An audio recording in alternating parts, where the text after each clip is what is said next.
Alright, hey everybody. Now, we only got 20 minutes to record because I have a job interview to get to in about. I only have 20 minutes to spare, so let's go. Heavy on the tuba, drum, and harmonica.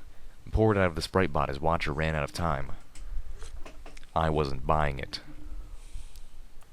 Yeah. The sun was Fucking beginning to dick. rise, painting the clouds above with magnificent colors and plunging the city into a maze of deep shadows. I would have enjoyed the walk back if the lack of my eyes forward sparkle wasn't making me dread every corner and shadow, unable to tell where enemies were lurking. If my foreleg wasn't throbbing, if my head wasn't pounding and my stomach twisting and clenching brutally. I'd already vomited up everything I'd eaten, ever. I had come to the conclusion. I had radiation sickness. Oh. Quite a lot.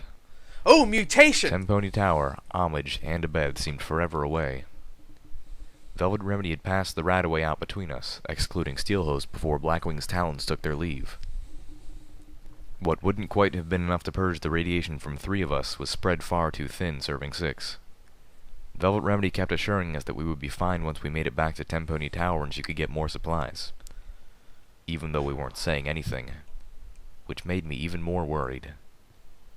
I distracted myself by thinking about the memory orb, and that led me to thoughts about the Ministry of Wartime Technology, which led me to recall Steelhoof's comment about the Ministry, and who they helped.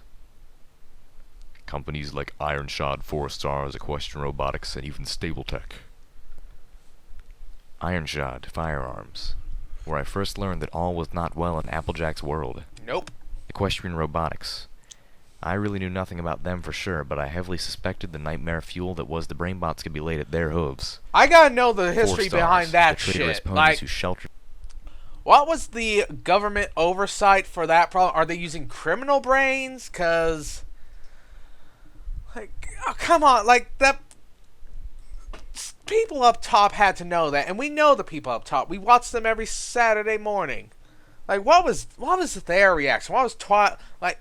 Let's assume they were only using criminals or volunteers.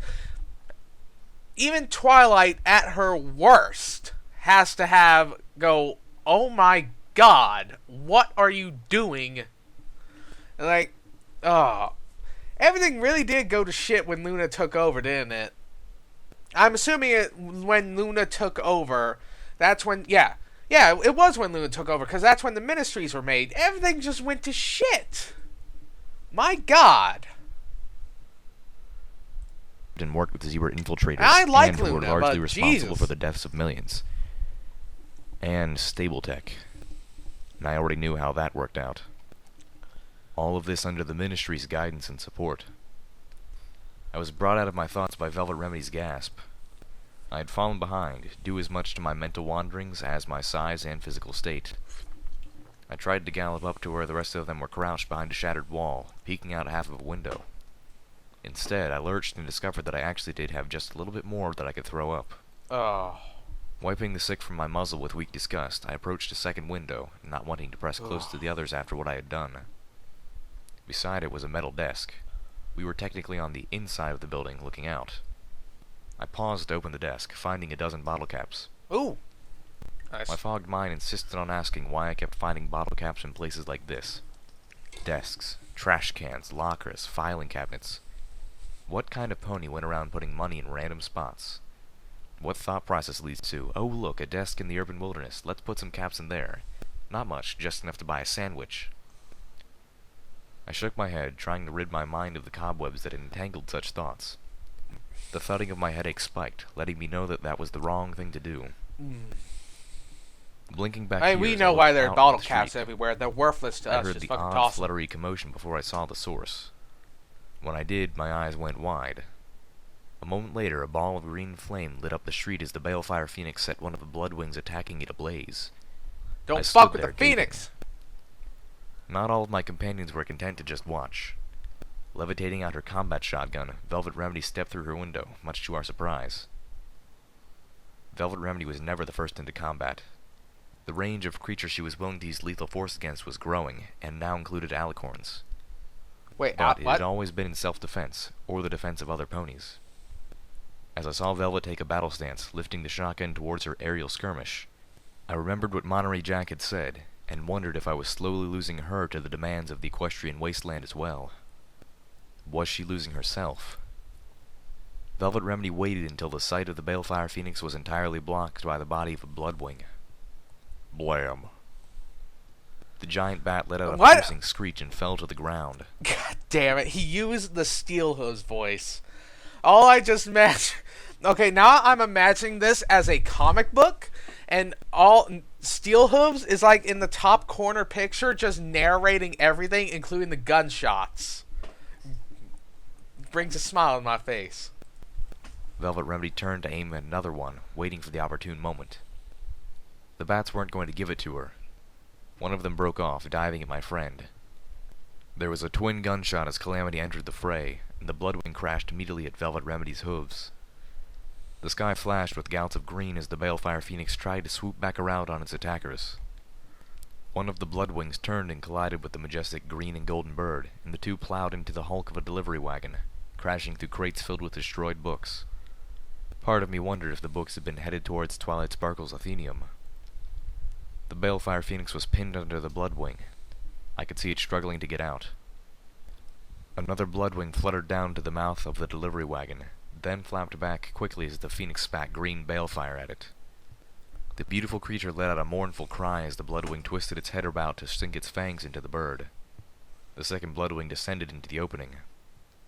"Little Pip!" Velvet Remedy shouted in dismay. "Your zebra rifle!" I started, looking to her in Are we confusion really as my getting this PT up in almost brain arms over a struggled couple to parse what she Bloodwings wanted and me a to do. Phoenix? It's a Phoenix! Velvet It'll Remedy wasn't come willing back! to wait. Her horn flared as she wrenched the zebra rifle out of its holding straps and started firing it wildly into the back of the wagon. In seconds, the entire interior was ablaze. The Bloodwings screeched in agony. One of them stumbled out, walking bizarrely on its burning wings, a living inferno. The fuck is Collapsed wrong in the with street. Velvet? Nothing else. Neither Balefire Phoenix nor second Bloodwing emerged from the raging furnace that the brook wagon had become. I looked from the wagon to Velvet Remedy and back blankly. But the... Velvet Remedy gave me a strained glance, then returned to staring into the fire. As I struggled to finish the thought, a blast of ash shot from the flames. It swirled in the morning air, catching the rays of sunlight as they pierced through the apocalyptic cityscape, spinning on a wind all its own. Then, with a blinding burst of emerald light pierced with gold, the Balefire Phoenix appeared. Velvet Remedy gave a joyous squee. She watched as the strange but magnificent creature circled around thrice, letting out a musical cry and soaring off. Was it really Floating worth the it? zebra rifle back to me, she smirked. Not the same relationship with being burned alive, remember? Your tone of voice, When we I get don't back, like it. I'm taking a long bath, Velvet Remedy announced. I'll get the rat away as soon as Dr. Helping. Okay, that was weird. The computer just shut down, which is... And I had to restart and get all my stuff back, so... I don't know, let's just keep going. Then returned to staring into the fire. I'm going to operate on the As I assumption I have struggled to 15 finish the minutes. thought, a blast of ash shot from the flames. It swirled in the morning air, catching the rays of sunlight as they pierced through the apocalyptic cityscape, spinning on a wind all its own. Right. Then, with a blinding burst of emerald light pierced with gold, the Balefire Phoenix appeared. Velvet Remedy gave a joyous squee. She watched as the strange but magnificent creature circled around thrice, letting out a musical cry and soaring off. Floating the zebra rifle back to me, she smirked. Not the same relationship with being burned alive, remember? When we get back, I'm taking a long bath, Velvet Remedy announced. Alright, this is where the thing shut I'll off. get the rat away as soon as Dr. Helpinghoof's clinic opens. At this rate, it won't be long after we return. God dang it, when we get back, I'm taking a long bath, Calamity exclaimed, prompting Velvet to mock faint. I just wanted to sleep, preferably beside Homage. I stopped, my mind fighting sickness, PTM withdrawal, and now sleep deprivation. I don't know. I need sleep, but we don't have much time. Don't have much time? Before what? Before Monterey Jack is executed, I told Calamity bluntly. We have to save him. I heard about this. Is The others, all of this this what happens? Like, I heard about this. You know, it's hard to avoid spoilers for a story like this. She's going to sleep through the execution, isn't she? Right. Of I think I heard about this. This might be it.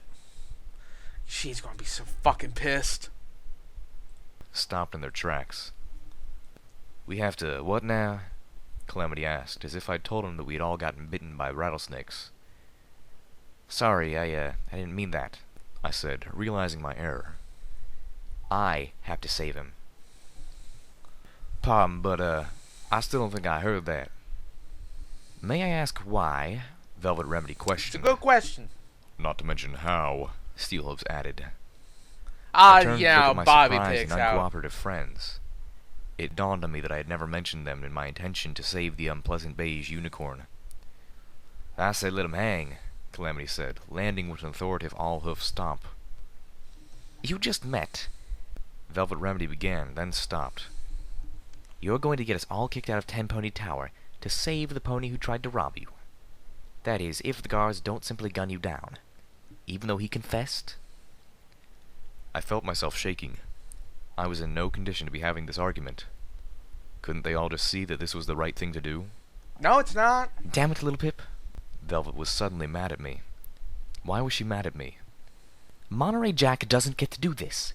You saved that miserable bastard's life, and he repaid you by trying to screw you. He doesn't get to cheat you out of happiness, too. I recoiled from Velvet Remedy's language as much from her anger. I agree, Steelhoof said simply.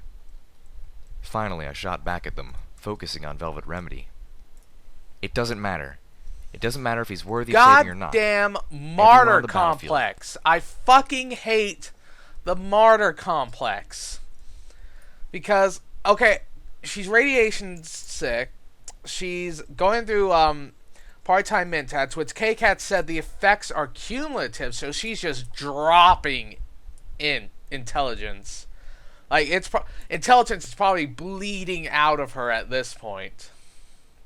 So, but at the same time, fucking stop. Just... I think the problem is, like, it's Fallout, so I always equate Lil Pip to a player character. Usually my player characters. I'm like, I'm the kind of guy who plays The Witcher, and when someone tries to cheat me out of a deal, I nut punch him and take all his money. That's why I'm like in The Witcher. That's what I'm like in Fallout. So a guy like Monterey Jack, I'm like, what I do is I use my charisma, because I always have high charisma, and get him to back off. Then, as soon as he turns around, I shoot him in the back of the head. That's how I play. And, ooh, Little Pip, just... Oh. And what do you mean you don't care about your happiness? Okay, again, I personally have to believe that this is the party time mentat withdrawals and the radiation sickness and all the stat dumps that those effects would give you. Because, Jesus, you can't, that's not how normal people work. Fluttershy said, right? That buck has kids. 2 colts and a filly. Yeah, you should have thought about that before he tried to rob you. Does Ten Pony Tower strike you as the sort of place that comprehends charity? Did any of you see an orphanage in there while you were shopping around? Does the vault even have an orphanage? I turned to Calamity and Steelhoofs. It doesn't matter what I could lose if I do. But how about what I'll lose if I don't even try? Sometimes, to do what's right, you have to become the villain of the piece. My friends all took a step back from me. They looked to each other as if wondering who should speak first. Finally, Steelhoof stepped forward. Well, what's the plan? Breathing a huge sigh of relief, and right, this so is the part where she just goes to sleep and they don't wake her up. I have 1 stealth buck left. I sneak in, shoot him with a dart. Just 1. The poison will paralyze him for just a few hours, but it'll have no lasting effects. Then I pick the lock and float him onto my back. There's more problems with this. 1, what about the kids? They're inside Ten Pony Tower. If you take him out, and he escapes, and then you're seen taking the kids out, I don't think that's going to work. So, okay, so got 10 minutes? I'll use my levitation to lessen his weight. As long as I'm actually carrying him, the invisibility spell should cover both of us, just like it covers my saddlebags. Velvet Remedy's eyes were wet, but she stepped forward. In that case, we have something we must do before I can take my bath. I looked to her questioningly, hopefully. We need to stop by that workstation so you can build a new dart gun. I was dead on my hooves. I could barely stand up. The workbench seemed to swim before me. Velvet Remedy was by my side, though, encouraging me gently. Her attitude seemed to have completely changed after I mentioned the children. I was surprised, but unquestioningly pleased. It's okay. You can do this. Just focus. I nodded to Velvet's voice as I wonder-glued the pieces of seemingly They're random keeping junk her into a awake, potent getting her to close-made weapon. work, right? There. It, just needs to dry now. Velvet Remedy nodded and gave me a little nuzzle. Oh, your heart is always in the right place, little Pip. She backed up, giving me a sad smile. Your mind, maybe not so much, but I've learned to believe in your heart. She looked down, scuffing the floor with her hoof. I do care about you, you know. I felt my heart flutter and my head swim. What was this? This wasn't her trying to hurt Calamity. Was she coming on to me? No. After pushing me towards Homage yesterday? No. I had to be reading this wrong. I looked away, aching because I knew Homage was so close. My eyes caught a bit of red in the far corner under a blanket. Hey, Velvet, is that your wagon? I asked, suspecting that she had left it up there the morning before. I pictured Homage finding it and carefully setting it aside, even covering it. No. Although I couldn't remember Velvet bringing it in the first place. I looked to her again, and the thought left me. She looked beautiful and heart-achingly sad. Her eyes were glistening again, but she changed the subject. How long? They're going to give her the poison dart to take her out for a long... Oh, you... The party's the best. Best party. Wish BioWare had she it. Deflected, glancing again at the dart gun. Oh, Wonderglue is... I searched for a good word and failed. Wondrous. No time at all. Hell, it's probably ready right now. You have all the darts you need. Only should need one. Although, I had to admit, I'd need a few dozen in the state I was in. I'd be lucky to hit a barn door. Let me see it, Velvet cooed. I floated out one of my poison darts and set it into the dart gun. Velvet Remedy wrapped Oh, her telekinesis betrayal! around it I and get lifted it to her now. eye, All checking right. the alignment. It occurred to me that a non-lethal weapon like the dart gun should hold quite the appeal to my more pacifistic friend. I remembered my earlier worries. How much would Velvet Remedy benefit, psychologically and spiritually, from being able to handle enemies without further soaking her own hooves in blood and death? Damn it, why didn't I think of this before? I turned to her, the promise to make her a dart gun on my own wet lips, and froze in bewilderment. Velvet Remedy had the dart gun pointed right at me. Didn't she know that wasn't safe? Thwap. Ow. Best party I opened my ever. mouth, words of surprise frozen on my tongue.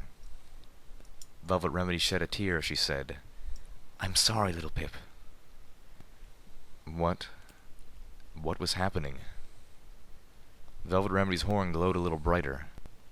I heard the squeaking as the small red wagon rolled over, stopping behind me. Velvet Remedy stepped closer and gave a gentle nudge with one hoof, tipping my paralyzed body onto the wagon. She'd shot me, on purpose.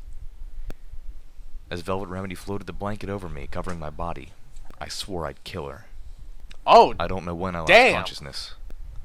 The last moments That's I remembered dark. were feeling the vibration of the elevator through Hi, the metal edges office. of the wagon. A wagon which I should note had not been very comfortable. I hadn't been able to see anything, and the only thing I could smell was the damn blanket. Mentally, I had realized I should either be seething with rage or sick with worry, perhaps even fearing for my life. But I had been too ill and too exhausted to have any emotions left. I probably fell asleep.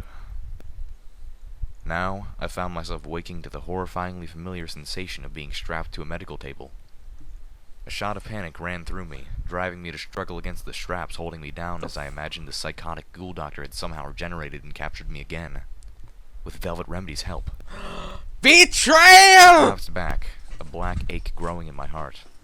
I always want to do How that. could she do this? She was supposed to be my friend. I realized just how utterly horrible I felt. Beyond heartache, beyond headache, and beyond physical illness. I felt deeply and unbearably wrong inside. Was this how Taint felt? I tossed my head back onto my pillow, a little surprised my captors had thought to give me one. Above me, some pony had nailed a poster to the wall. A very young mare dressed in pink and yellow striped nurse's uniform stared back at me, telling me how I didn't need to be a Steel Ranger to be a hero. Apparently, heroic positions like bedpan unsolvification technician and cancer ward clown awaited me. Not the Red Racer factory.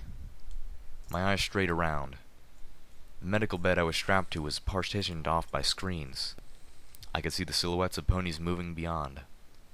The only thing in here with me was a strange beeping terminal and several plastic tubes that were delivering fluids into and out of my body. One of the shadows was Calamity. I could tell by the shape of his hat. Damn it, no! Not him too. Celestia and Luna damned them both to the burning. Dagnabbit! I heard Calamity speak, addressing one of the other ponies in the room.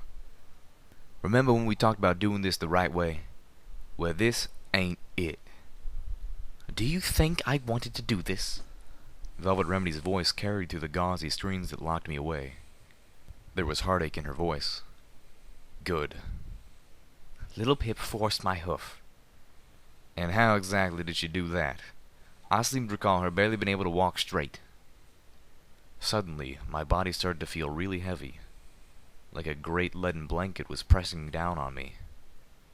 Don't be naive. You heard her. Monterey Jack's execution is tomorrow. She was going to get herself kicked out of this place before we had any chance to persuade her to seek treatment. Oh, that was what this was. I opened my mouth to say something, but that heaviness washed over my eyelids, and I couldn't keep them open. When I awoke again, I felt better. I was tired and weak, weary to my very bones, but in a way that felt normal. The headache and sickness were gone. I could see, hear, feel, think clearly. There was no fog to fight through.